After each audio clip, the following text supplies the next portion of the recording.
Found the excerpt of the Harris book where she had a meltdown on her staffers for not giving her all the questions for an interview in advance. I didn't even see that one. What the hell, man? After her staff hadn't prepped her for an interview with Dr. Mike, Kamala Harris asked her staff, what the f was that? When a staffer tried to explain, she said that was a rhetorical question. Appreciate the level of candor in this book.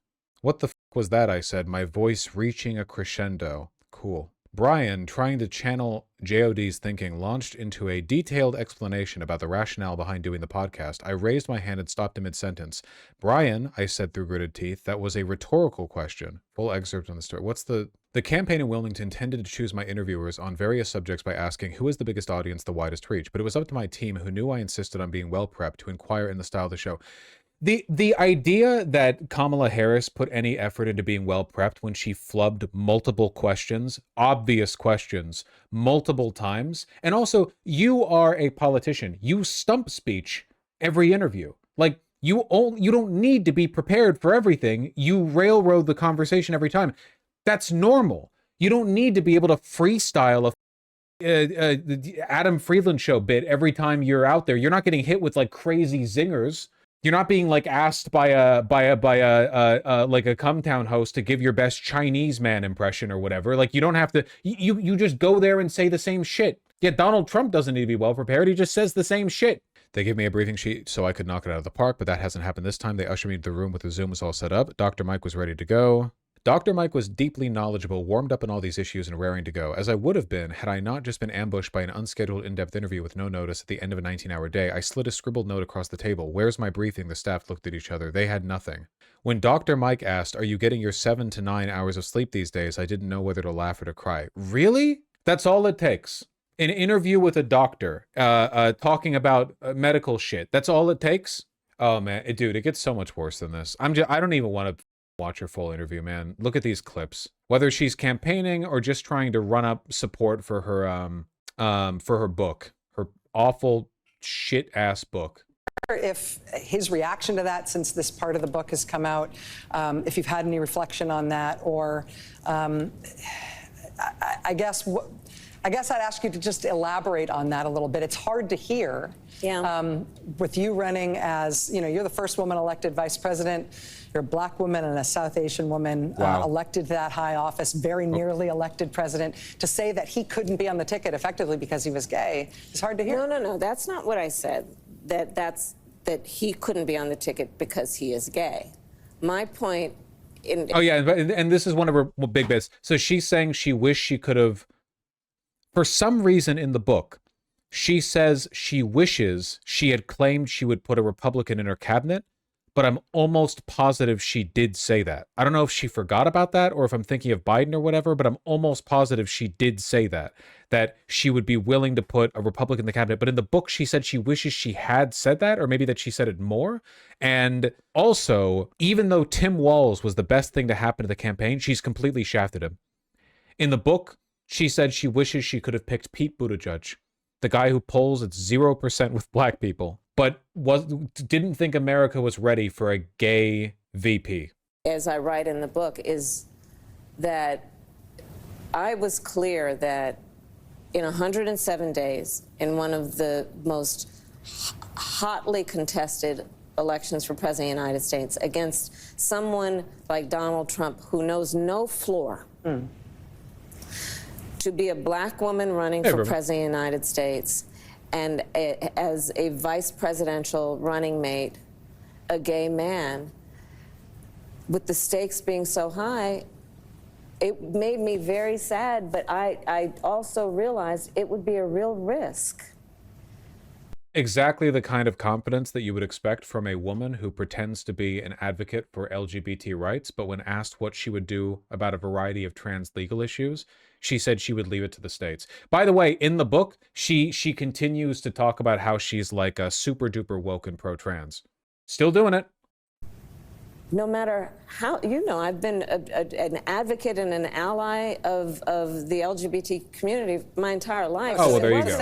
It wasn't about, yeah, right. So it wasn't about any prejudice on my part. But you wouldn't have them as a VP because you don't have enough confidence to run with one. You're a black Asian woman running for president. Oh, sorry. We expended all of our bravery points. with the black Asian woman for president. We don't have any room for the cisgender, white, boring as gay guy. It's like the least gay guy, too. Pete Buttigieg? Jesus Christ. If America is ready for a black Asian woman, they have to be ready for the world's least homosexual. But that we had such a short period of time.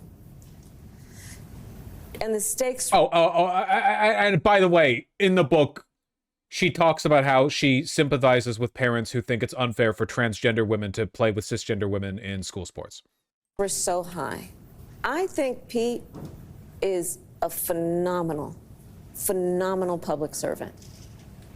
And I think America is and would be ready for that. But when I had to make that decision with 2 weeks to go, you know, and maybe I was being too cautious, you know, I'll let our friends, we should all talk about that. Maybe I was. But that's the decision I made, and I, as with everything else in the book, I'm being very candid about that. Yeah. With a great deal of sadness about also the fact that it might have been a risk. Well, you consider. That's great. Maybe I was being too presidential. Yeah, seriously. Oh, we got this from the same interview, by the way. A tyrant.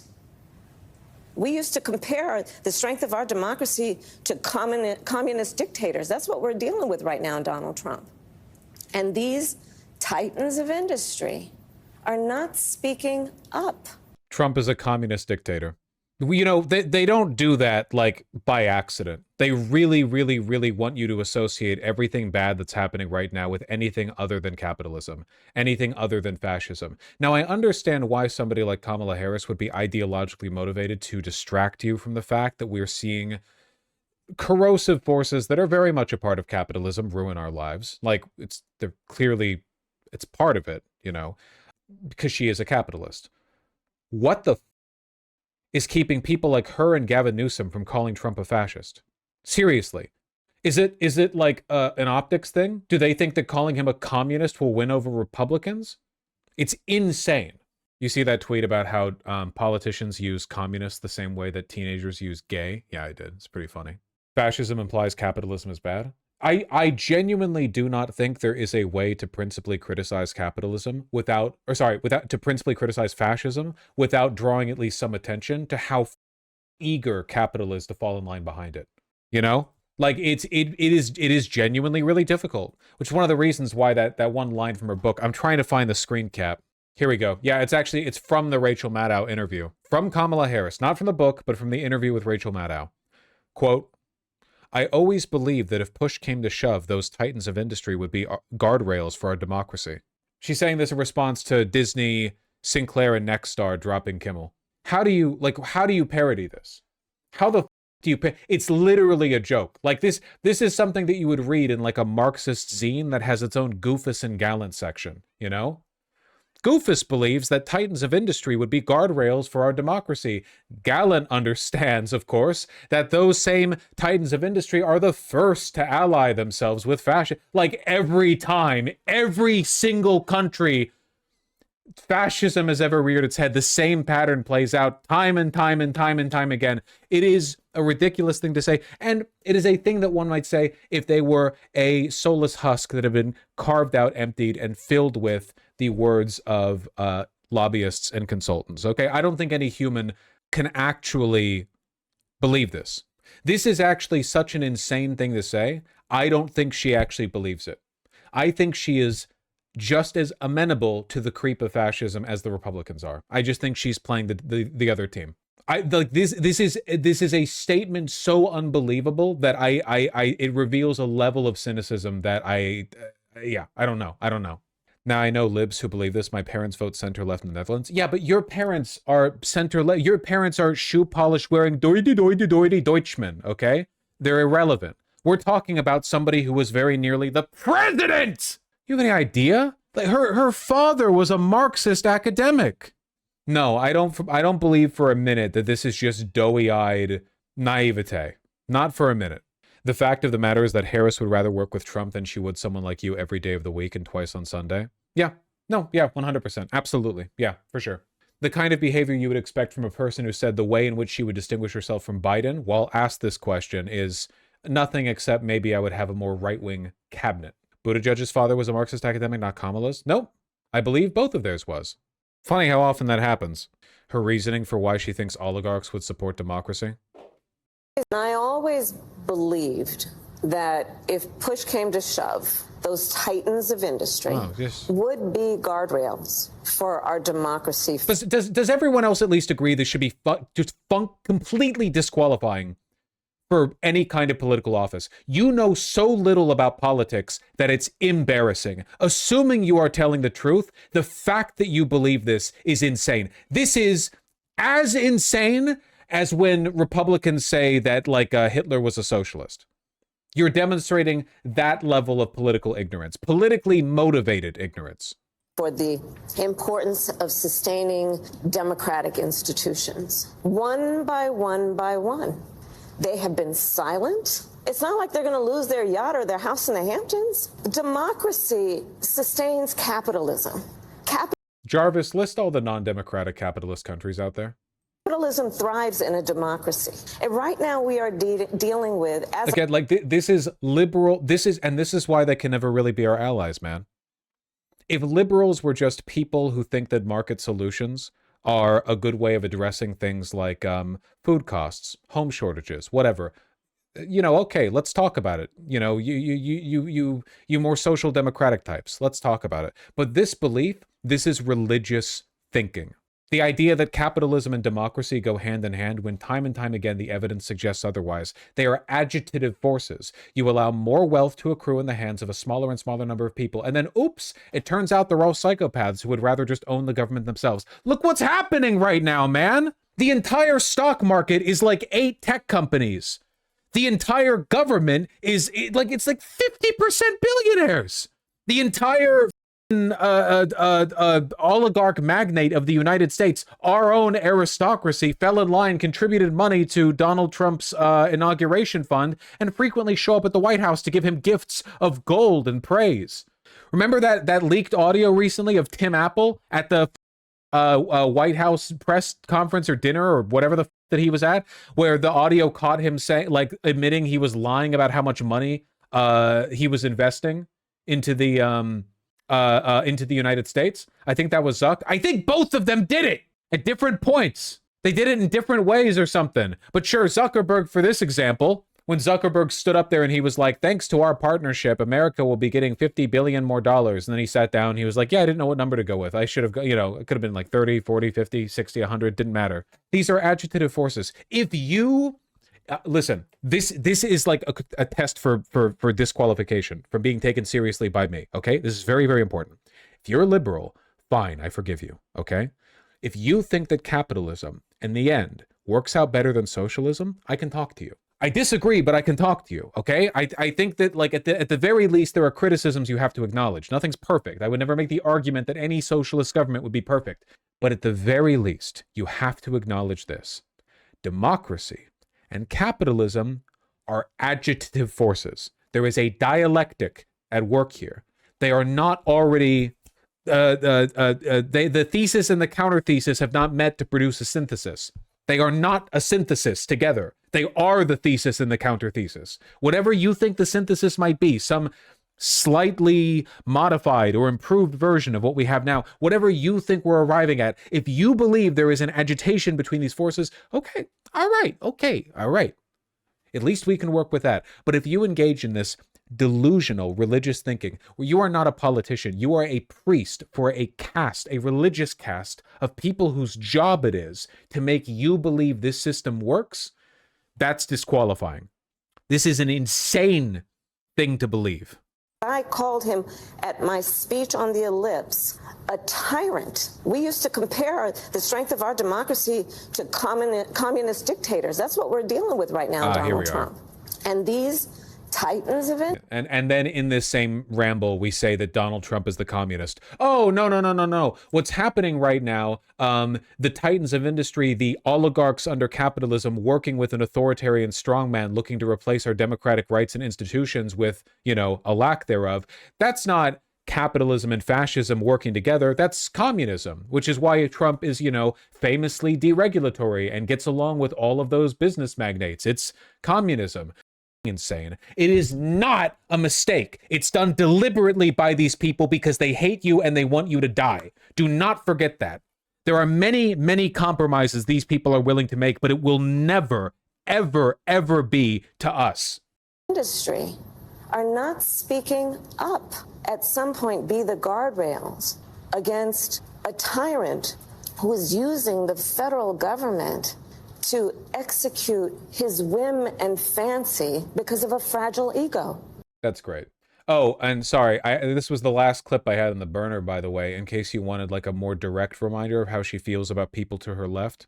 As a sort of talent spot, as a sort of talent spotter in the Democratic Party. Yeah. This one is very telling, so pay attention. What do you think of him and his candidacy? And what do you think of mainline Democratic shyness and agitation about the prospect that he's going to win? Look, as far as I'm concerned, he's the Democratic nominee and he should be supported. He should be supported because he's the Democratic nominee. His overwhelming popularity notwithstanding, procedurally he should be supported because he's the Democratic nominee. Do you endorse his candidacy? I support the Democrat in the race. I support the Democrat. Jesus, look at her hands. I support the Democrat. Do you think she would act that way if Cuomo got the endorsement? Cuomo, a sex pest, corrupt, murderous piece of shit who's openly working with Trump. Do you think she would respond that way? Maddow would be like, people are critical of Cuomo after his performance as governor. Do you support him after he won the Democratic primary for the New York mayorship? And she would say, I do. Do you think she would do this? I support the Democrat. Unbelievable. She's barely better than Schumer. Do you endorse his candidacy? I support the Democrat. Literally, I can't believe she did this, man. How are you going to be president when you're this bad with your poker face? Oh. The race, sure. But let me just say this. He's not the only star. I know. That's that AIPAC money? That's that AIPAC money. Oh, he's not the only star. He's not the only star. I know that, he's in New York, and I know New Yorkers immediately tries to detract from him. Because acknowledging, even though Rachel Maddow has not said anything to indicate this, acknowledging that he is not on her team.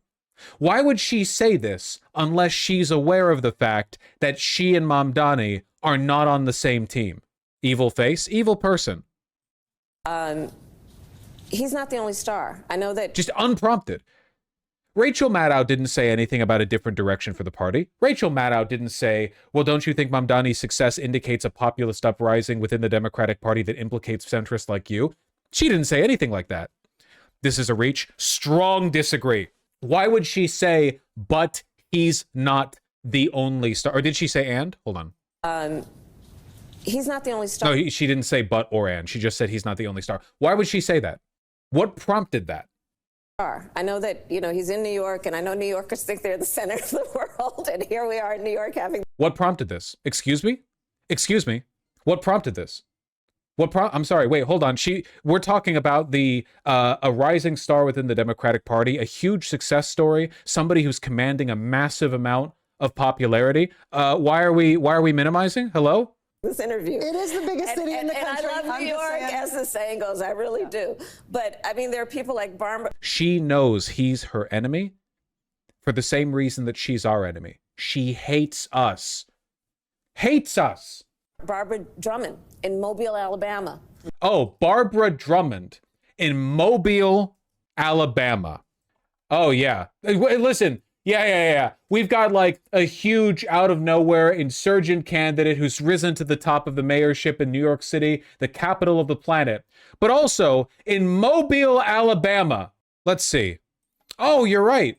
Here's a rising star. No picture in the Wikipedia page. In February 2025, Drummond announced her candidacy for mayor of Mobile, Alabama, where she advanced the runoff election, placing first with 33.7. She then lost the runoff to Republican Spiro Chiriogotis.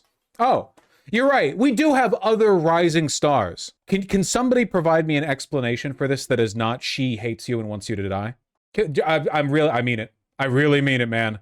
Why she was so desperate to minimize Mamdani because he's to her left, because she is an agent of capital. She was so desperate to minimize him. This is what she jumps to: a 70-year-old who just lost the mayorship in a city no one likes, in a state no one likes. A 69-year-old rising star. Kamala won that city by double digits, by the way. How did Drummond fumble? Man, that's crazy. So even after Kamala Harris's historically bad performance against Trump, she still outperformed this woman for the mayorship of Mobile, Alabama.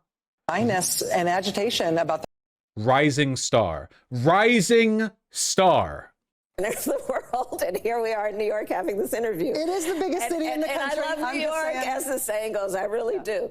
But I mean, there are people like Barbara Drummond in Mobile, Alabama. Yeah. That's real good. The one who lost the mayorship 8 months ago in a city that voted for me, even though I did poorly all across the country. Helena Moreno. Sure, why not? Helena Moreno. By the way, not lost on me that both of these are DEI picks on her part. Classic Hillary Clinton strategy, okay? They're both women. You always have to be on the lookout for shit like this. The cynical invocation of identity politics as a distraction from actual good politicians. Like Hillary Clinton asking Bernie Sanders what Medicare for All would do to address racial inequality, you know? Come on. No, I mean it. This is a tried and true tactic of these people. So what have you done? Filed paperwork to run for mayor of New Orleans in the 2025 election. Wow, she interned for Hillary Clinton. That's great. Born in Veracruz, Mexico, to oil executive Felice Moreno. Oh my God. Oh my God. And she's just filed? Oh my God, dude. She's just filed paperwork. She hasn't even run. They really don't get it so bad. The DNC is... It's just, listen, there are up-and-coming stars who aren't just Mamdani. Omar Fateh, for example. But oh, he's on the left. Kat Abu-Ghazala. Sorry, she's on the left.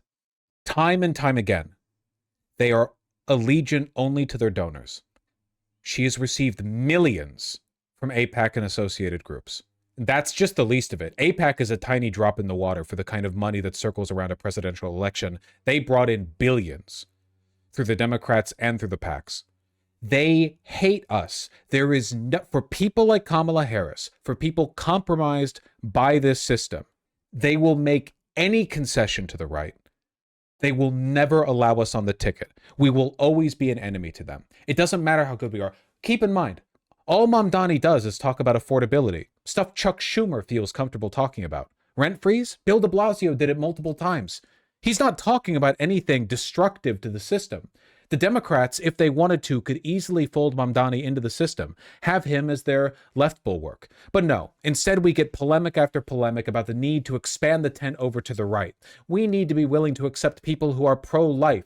We need to be willing to accept people who are a little more problematic here and there. We need to be willing to accept people who don't actually think the healthcare system needs to be improved, who don't think that we need reforms to our housing construction processes. There's always room for more people to the right, but you have actual up-and-coming leftist rising stars, and Kamala Harris will never, ever acknowledge them. Didn't you say Democrats are the most internally undemocratic? Yes!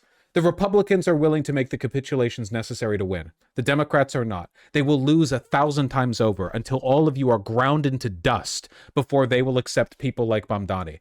Kamala Harris is not an ally. She is not even meaningfully a Democrat in the ideological sense. She is a wall, an obstacle, like Schumer and Jeffries, in between good people and the levers to power.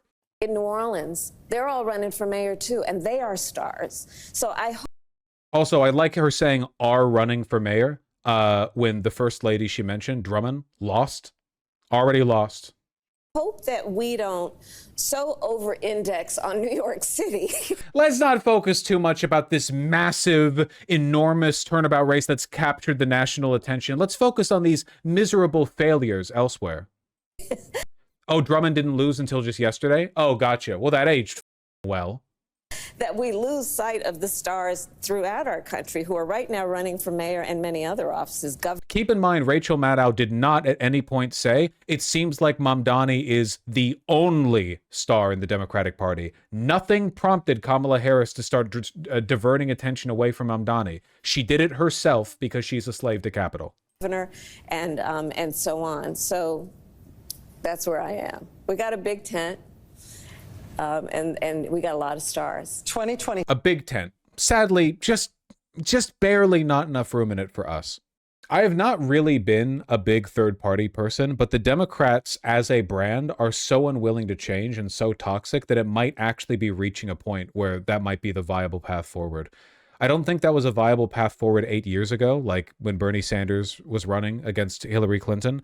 But if the Democrats are going to continue down this road, do nothing, accomplish nothing, get angry anytime anyone suggests they improve on anything, be obviously openly malicious and duplicitous to anyone to their left trying to make the country a better place, and subsequently allowing the popularity rating of their party to tank down to what, the teens?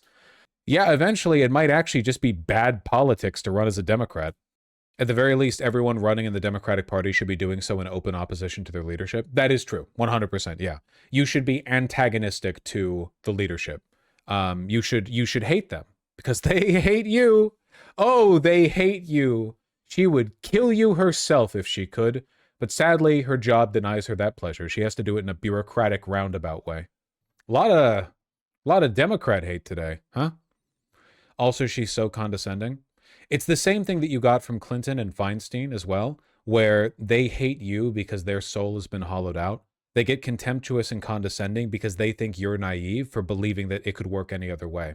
That's one of the reasons why, and this has been said by many senators, they consider Bernie Sanders to be relatively difficult to work with. Not because he's belligerent, rude, uncooperative, or anything like that. He's all of those things. He's famously easy to work with if you're willing to work with him. What they don't like is the fact that he's a living reminder that you can hold true to your principles. You know, he can be there, a longtime senator, longtime politician, believe things consistently, and not suffer for it. But they had to give up everything, you know? Imagine there was a religious caste where for almost everyone, the only way to become one of the higher ups is to flay all your skin off and live in bandages. And then there's like one guy at the temple who found out there was a different way of doing things. You didn't have to flay all your skin off. You could actually just like be really contrite or something. And he's just chilling there with all of his skin. I feel like a lot of people would hate that guy. Like, even though he did everything right. In fact, he did it better because he can be a better like religious leader because he's not covered in bandages all the time, you know? But they hate his ass. Not a single Dem Senate candidate running supports Schumer in an anonymous poll. That's insane, but I need them to say this out loud. If these people are too pussy to say it out loud, then they're part of the problem. They're only willing to disavow Schumer because he's so obviously a part of the rot. What happens when the next rot comes in? Are you going to speak out about that? Politico surveyed major Democratic candidates across open Senate races and seats the party's aiming to flip. Of the 18 who responded, none endorsed Schumer for leader. 10 said they would not support him, and 8 were non-committal. I need 18 people saying, yes, sir, gotta oust him next chance I get, sir. How does Schumer maintain his power like this? Because he's just one, like, face of a gigantic, Leviathan called Capitol that exists in, it's why they call it Capitol Hill, actually. They're so out of touch, so far removed from the plebs. It's important to remember, they are out of touch, but their hatred is real, and the hatred they feel for you is stronger than any emotion that you have for anything. The contempt that Chuck Schumer has for you personally is greater than the love you have for your own family, your parents, your children, your loved one. There's nothing you've ever felt that exceeds the contempt that he has for you, let alone the rest of the country. Yeah, he's out of touch, but trust me, in that respect, we're talking about actual demons on Earth, okay? They are unbelievable. I was born in Israel, so he might actually like me. Oh, you might be fine, Light Witch. Even more than that Paul Ryan stop being poor meme. Oh, I think the average Republican politician is much less contemptuous than Schumer. Probably a lot more racist and stuff like that, but in terms of open contempt, I think a lot of them just want to have fun. A whole bunch of Republican politicians are just wannabe content creators who have recognized the fact that Republican voters are the easiest way up into power and prestige and money while just getting to be a goofball. You know, you can just go on TV and say whatever, you know, who cares? Ignore your town hall meetings. Girls just want to have fun. Exactly. Don't they have coke-fueled sex parties? Of course they do. I doubt Schumer does, because that would require him to have fun and be happy for once in his life. You know, I don't know. I don't know. I certainly do find it much easier to relate to is the wrong word, I guess. I think there's more humanity in most Republican politicians than there is in somebody like Schumer or Kamala Harris, because that like gleeful, impish, I don't care what I destroy or break, I'm just here to have fun and make money and so on, like sociopathy from Republicans is a lot more comprehensible to me than this weird, like, democratic, I believe that I should be the steward of the world. I should control the levers to power because I'm the most competent enactor of those levers, but I don't enjoy a moment of this, and I don't believe in political power. I don't believe in any of this, but like, I hate the people who want to take this job from me, even though I would still be wealthy on the other side. Like, I don't get it. It's weird. It doesn't, I don't understand it. Yeah, it's like a weird combination of personality disorders and ideologies that don't make any sense to me. At least the Republicans, for the most part, are just narcissistic sociopaths.